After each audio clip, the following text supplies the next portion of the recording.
Ngayon, ang isa pang trending na palaging napag-uusapan is yung tinatawag nating words of affirmation. No?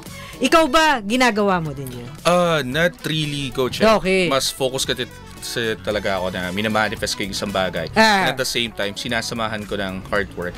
Pero at the same time, nag-a-affirm pa rin ako sa mga good deeds na nagagawa ko. Alright. Not just in the personal life, but more on the career life. Na ito, usually, lagi ko talaga nababanggit sa mga boss ko. Kapag may mga exclusive stories kami, syempre, proud ka na at the same time pag pinick up ng ibang media. Yes. So, yun, need mo rin i-praise yung sarili mo. Alright. Para ma-boost rin yung confidence mo, yung moral mo na gawin pa to in the upcoming days. Alright. Again, I like the sharing that you did. Because a lot of people would be too technical when they say words of affirmation that like you have to look at the mirror, in a way, say the words that you think you should be. Let's say that I am handsome, I am powerful, I am loving. Wala naman po akong sinasabing mali yun.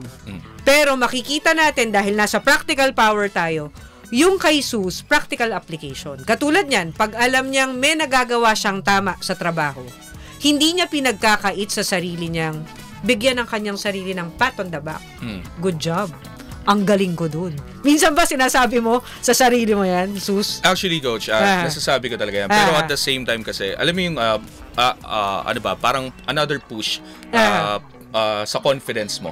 Pero syempre, you need to know na kapag nag-a-affirm ka sa mga ginagawa mo, may fine line pa rin between the confidence and arrogance. Okay. Para hindi talaga lalaki. Mag-focus ka lang na gawin pa yung hard work, pero at the same time, hindi talaga lalaki yung ulo mo. Right.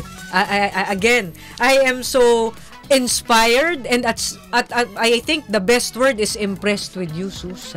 Hindi ko stinostroke ang ego mo because I find Sus very young.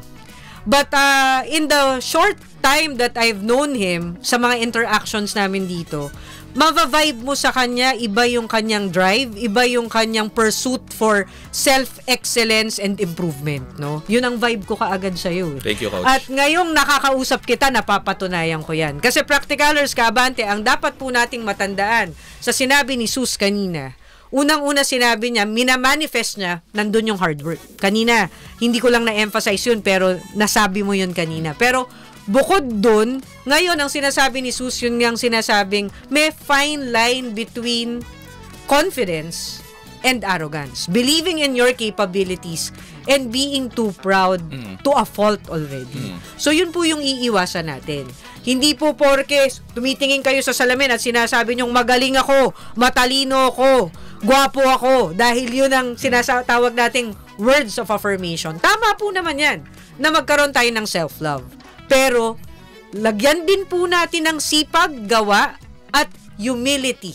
Pagpapakumbabang, tayo'y tanggapin pa rin tao lang, nagkakamali, at meron pang po pwedeng matutunan. Yes, Coach. Okay.